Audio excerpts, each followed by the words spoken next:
The explosion was small, but loud enough to make half the class duck instinctively. Smoke spiraled from the back corner of the survival dome, curling into the artificial atmosphere of Deck 9B. "Cadet Vlin," the instructor said flatly, "your salve is not supposed to explode when mixed with solar salts."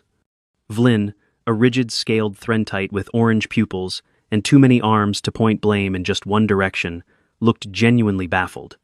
"It is not supposed to, Instructor Alzen, but perhaps this dome's oxygen ratios are miscalibrated." Instructor Alzen, who had long since lost the luxury of surprise around this group of interspecies cadets, swept a hand through the smoky air. "I'll recalibrate the oxygen when you recalibrate your sense of responsibility." He turned to the rest of the room. "As for the rest of you, listen closely. This exercise is not a joke." Silence fell. Even the human stopped chewing whatever crunchy, oil-soaked stick he was always carrying around. Alzen stepped forward, past tables cluttered with vibrant substances, iridescent salves, mineral chunks wrapped in biocloth, and jars filled with writhing spores. "You are on the edge of graduation from the Interworld Expeditionary Corps. That means you'll soon be deployed to the galaxy's worst places at the worst times. You won't have doctors. You won't have med bays. You'll have this." He swept his hand across the tables. "And whatever you know how to use." A tall Thaler cadet raised a translucent arm. "Instructor, some of these are not sanctioned by the Galactic Health Accord. Neither are most battlefield infections," Alzen snapped. "Your assignment is simple. Bring a traditional medicinal substance from your homeworld, not from a lab, not from a replicator. From your world, your people, something with cultural and survival value." He let that sink in. "In 1 week," he continued, "you'll present it to this class, explain its preparation, and demonstrate its use during field survival training. No replication, no shortcuts, only what you brought." A low ripple of excitement buzzed through the room. Traditions, especially medical ones, were sacred across species lines. Many cadets practically glowed with pride just thinking of the elixirs and roots that raised them, healed them, saved them. "All clear?" Alzen asked. Heads nodded, or pulsed, or oscillated in whatever species-appropriate way meant yes. "Good," Alzen said. "Dismissed." The human, however, lingered. "Sir," he asked, stepping forward, voice casual but respectful, "does it have to be from our own use, or can it just be traditional from our planet?" Alzen blinked once. "That's an unexpected clarification." The human grinned. "Just checking." Alzen didn't know whether to be worried or curious. He settled for both. 1 week later, the dome didn't smell like a classroom. It smelled like a biosurgery got into a fight with a botanical greenhouse and lost. Tables were neatly arranged in a half circle, each cadet standing beside their contribution. The room glowed with colors not meant for the eye. Some salves shimmered, others crackled faintly. One jar even had its own gravitational field. Alzen walked between the tables, tablet in hand, logging each entry. Cadet Sarah from Golson VI offered a dense blue powder that, when mixed with exhaled air, sealed wounds almost instantly. Cadet Vlin returned with a less explosive salve bright green, cooling to the touch, used for burns and nerve inflammation. Pathaler brought a fungus that thrived only under bioluminescent canopy trees. The spores numbed pain and accelerated clotting when inhaled correctly. Each presentation was met with murmurs of interest. Alzen nodded. Cultural context, biochemical function, survival use solid. Then came the last cadet. The human stepped up, set a squat glass jar on the table with an audible clink, and looked quite pleased with himself. Inside was a golden substance, thick, viscous, glossy. "Cadet Marlowe," Alzen said slowly, "you've brought a food item." Marlowe shook his head. "Technically, sir, it's medicine." Alzen glanced at his tablet. "This is insect secretion?" "Regurgitation, to be precise," Marlowe said cheerfully. "We call it honey." The room went silent. Pathaler emitted a shivering buzz. "You eat that?" Marlowe nodded. "Sure do. Spread it on bread. Stir it into tea. Fantastic stuff." Vlin looked nauseated. "That is literal vomit." "It's insect vomit," Marlowe corrected. "From bees. They process nectar in their stomachs and regurgitate it repeatedly until it becomes honey." Several cadets took a step back. Zira actually turned away. Alzen pinched the bridge of his nose. And you brought this as a medical substance? Yes, sir, Marlowe said. Topical antiseptic, antimicrobial, antifungal. Used for treating burns, cuts, infections. Also soothes sore throats and coughs. It's been used for thousands of years on Earth, long before we had antibiotics. No one spoke. Marlowe added, almost as an afterthought, it's also an excellent energy source. Thaler blinked his outer membrane. You feed on vomit. Marlowe shrugged. When it's this effective? Absolutely. Alzen looked unconvinced. We'll see. Field trials begin tomorrow. If this honey proves ineffective, it will be disqualified from the compendium. Marlowe gave a relaxed salute. Understood. The jar stayed on the table, glinting under artificial light like gold mined from the world's least appetizing process. The field exercise began under a pale twin sunrise on training planet Theta 7.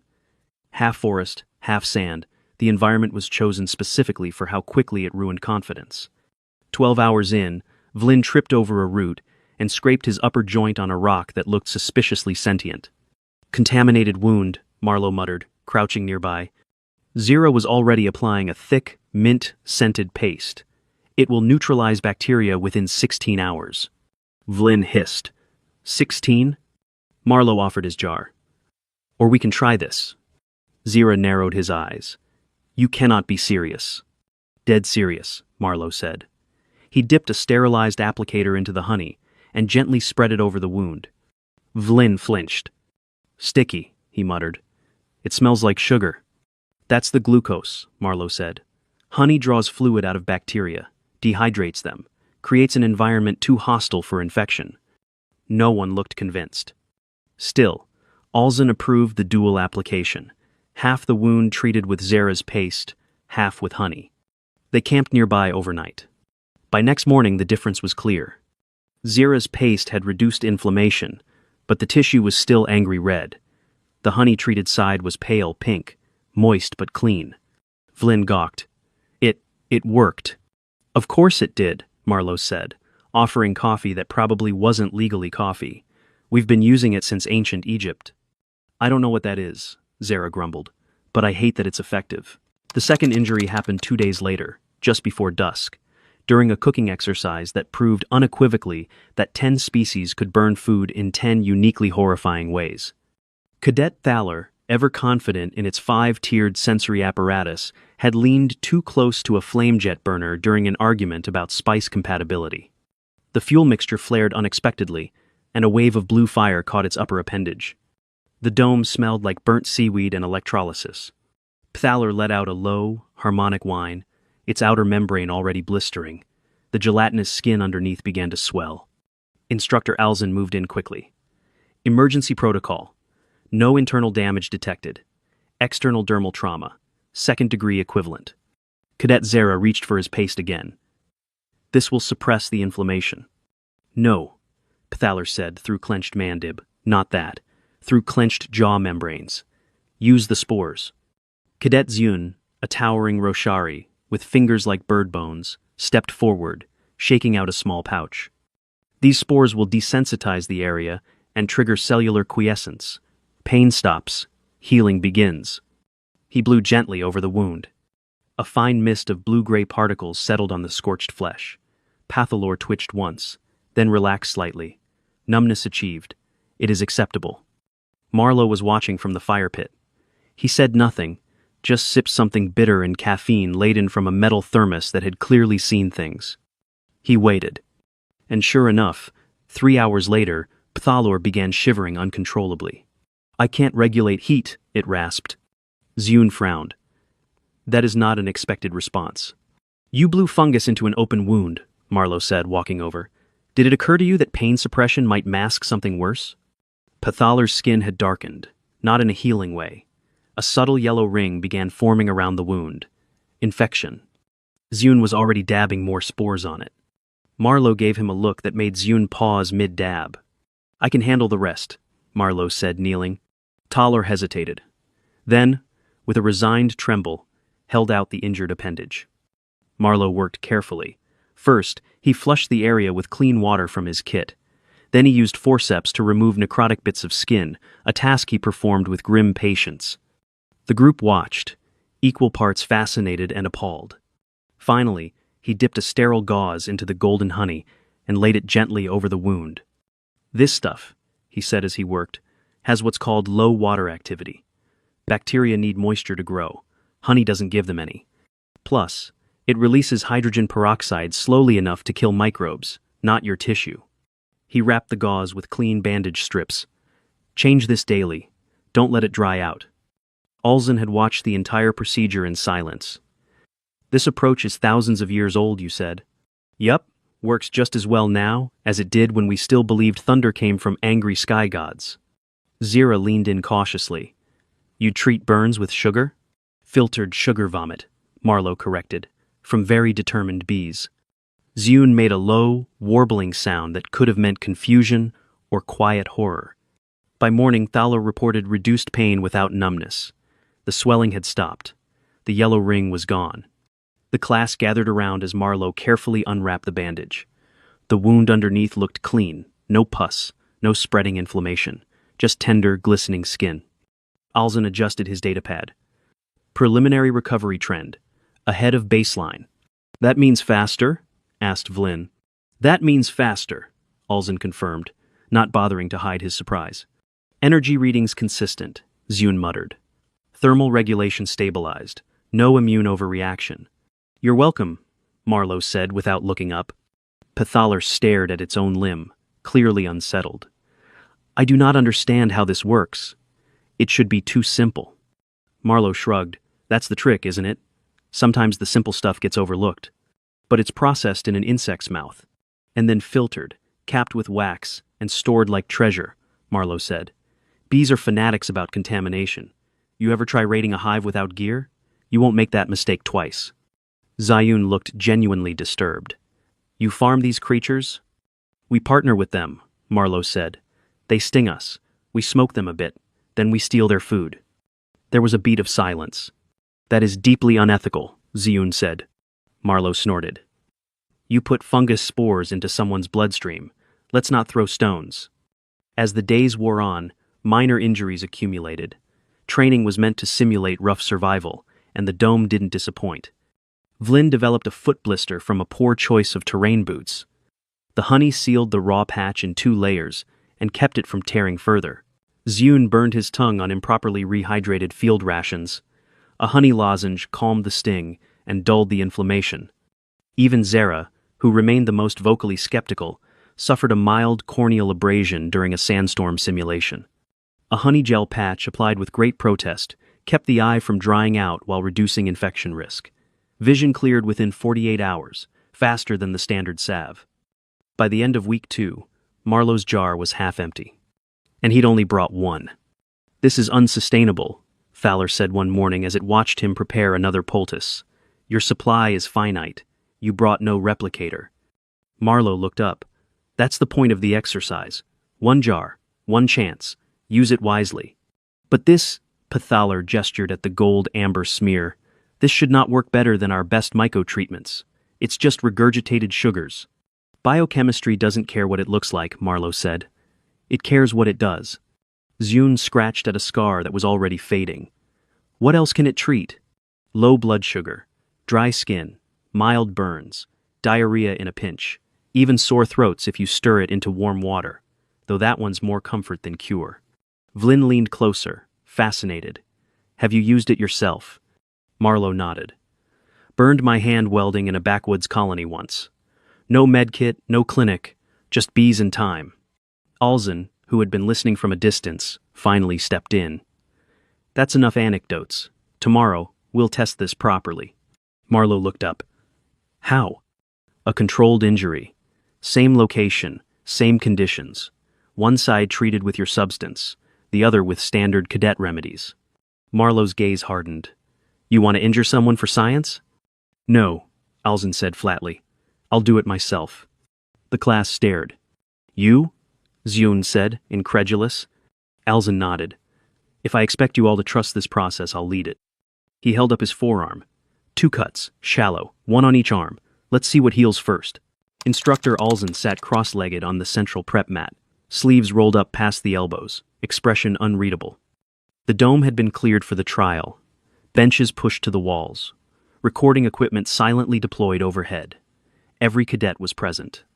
They watched, not with the usual classroom detachment, but with something closer to reverence or dread. Watching an instructor bleed voluntarily did strange things to morale.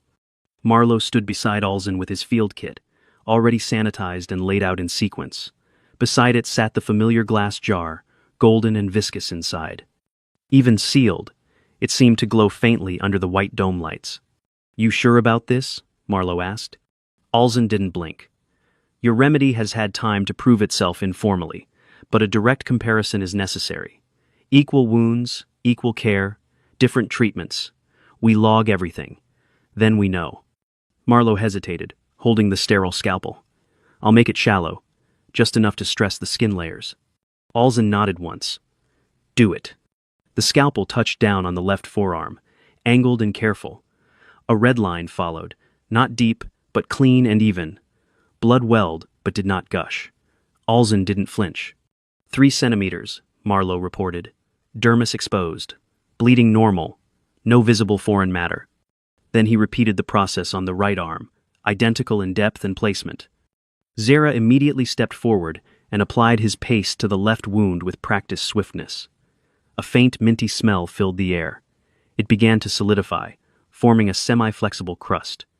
Marlowe took his time with the right. First, he irrigated the wound gently, patted it dry with sterile gauze, then applied a thin coat of honey. "Wound sealed with a transparent gauze layer," he said aloud, glancing up at the camera sensors. "Honey application, 1 millimeter thickness, full contact with tissue, bandaged for external protection." Alzen flexed both arms slightly. "Noted."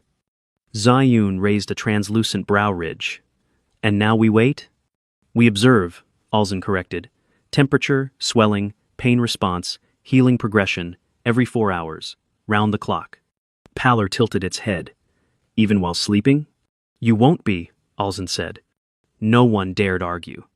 By the end of the first 24 hours, the differences were subtle. Zera's side showed a faint reddening around the cut, which he claimed was expected immune engagement. The crust had darkened and hardened, but the wound underneath was still visible, pale and raw. Marlowe's side had less redness. The gauze had absorbed some fluid, but not much. When peeled back for inspection, the honey had stayed where it was placed, forming a natural barrier. The tissue beneath looked pink, almost fresh. "Reduced inflammation," Alzen noted quietly. "Too early to call," Nera replied. By day 2, the class had started forming factions. Ziyun and Zera took every opportunity to point out microbial risks, allergic potential, and the fact that Marlowe's treatment still involved a literal insect secretion. "Natural or not, it's unregulated," Zion muttered, "and unprocessed." Marlowe leaned back on his elbows. "So is tree bark, but that didn't stop your people from chewing it for headaches." Meanwhile, Vlin, Thalor, and several others leaned toward cautious admiration. They took turns inspecting Alzen's arms at each interval, logging temperatures, measuring scab integrity. "Healing time is what matters," Thalor said. "Not taste, not source." That comment earned a full-body shiver from Zera. On day 4, something changed. "Sir," Thalor said, staring closely at the left wound, "you're showing mild fluid accumulation." Alzen looked down. The mint-salved wound had developed a yellowish ring of dampness just beneath the crust. Not infected, not yet, but definitely slowing. Marlowe peeled back the gauze on the honey-treated wound. The surface underneath was tacky but clean. New tissue had already bridged most of the gap. Alzen narrowed his eyes. "No odor, no pus, no necrotic tissue," Marlowe said, carefully reapplying a fresh layer. "Granulation forming, healing rate consistent with day 5 or 6, not 4. Zera scowled. "The paste isn't meant to accelerate healing. It moderates the response, prevents complications." "And yet," Thalor muttered, "the vomit wins." Zera whirled on him. "It is not medicine. It is organic sugar slurry from a pollinating drone."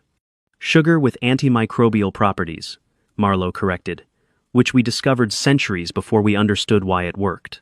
And we still use it, even today, for ulcers, burns, surgical wounds." Alzen raised one brow. "Hospitals still use this?" "Medical-grade honey, yeah," Marlowe said. "Sterilized, filtered, But it's still honey, usually manuka back home.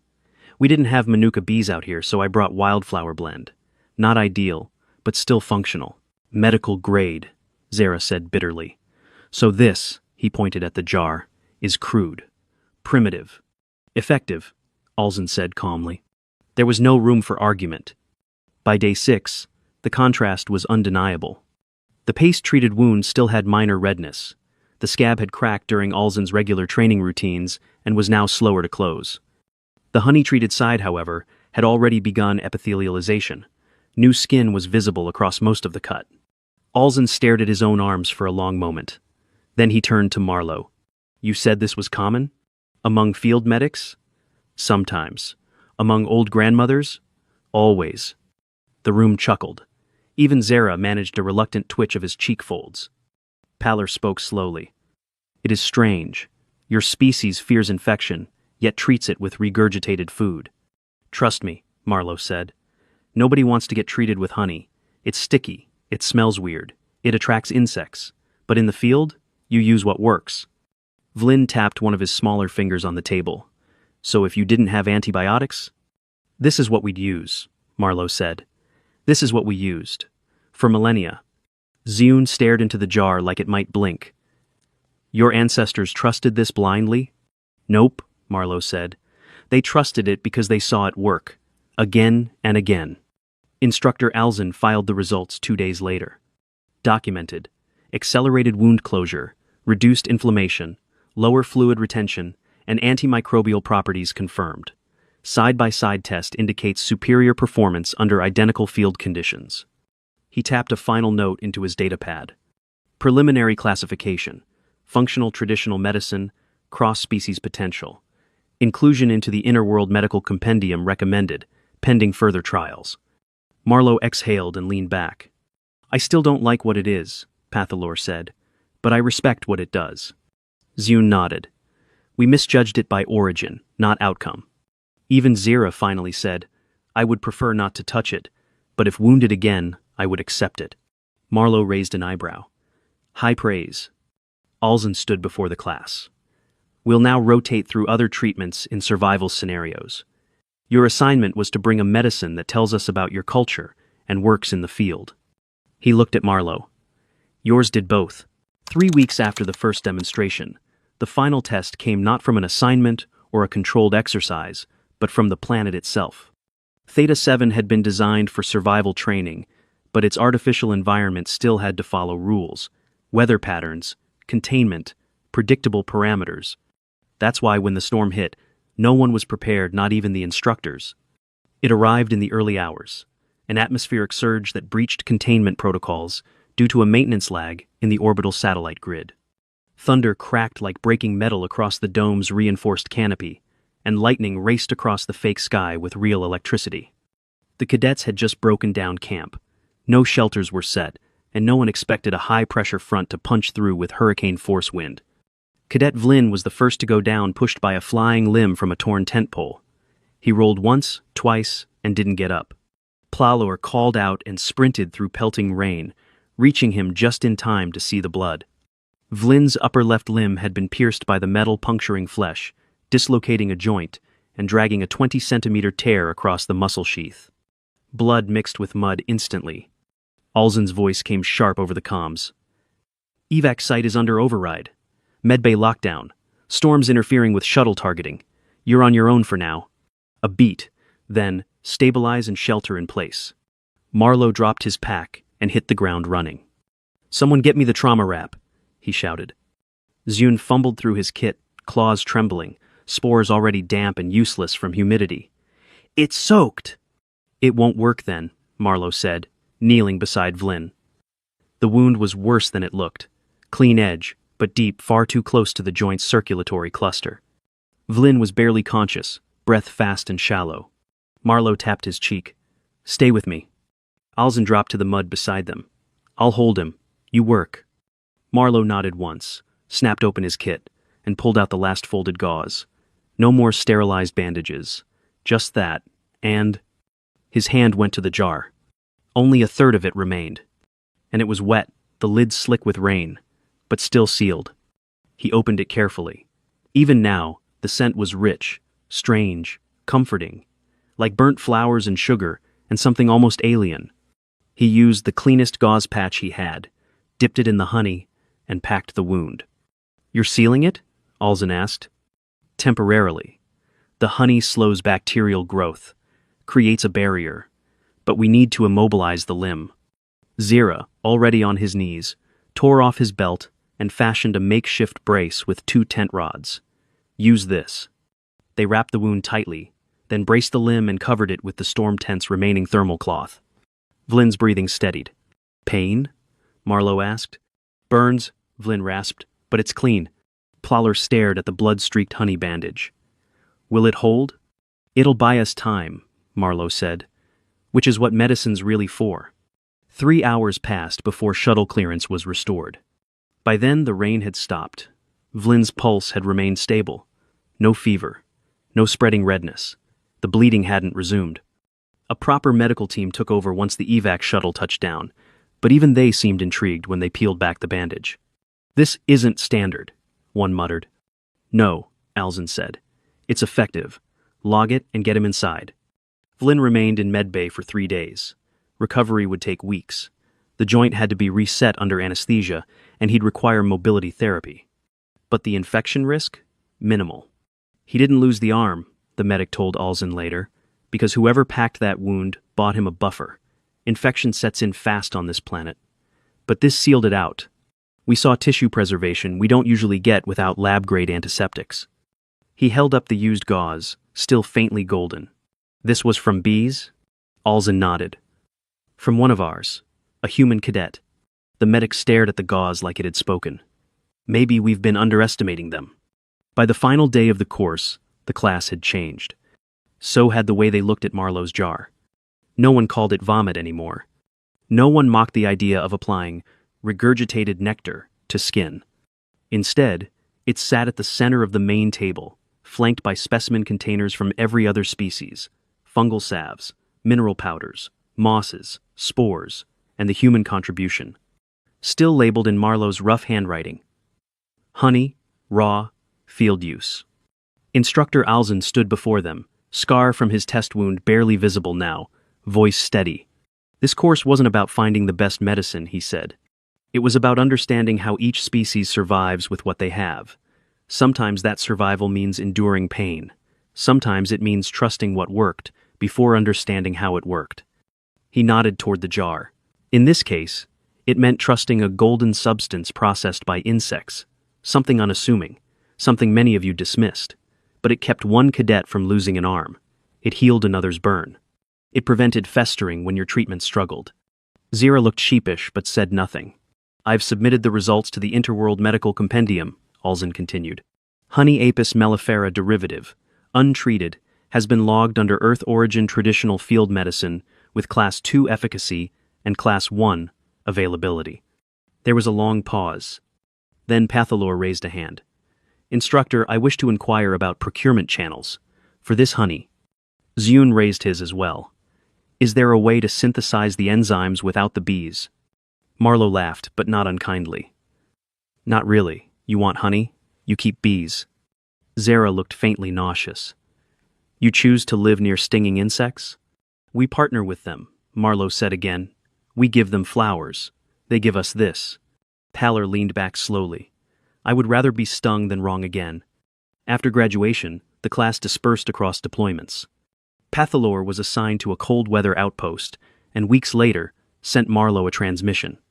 "Used honey on frostbite blister. Fast improvement. Requesting recipe.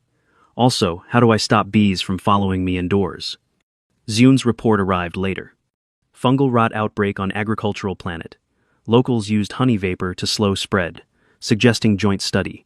PS bees still terrifying. Even Zara eventually messaged. "Rescued colonists trapped without antibiotics. Use supply you gave me.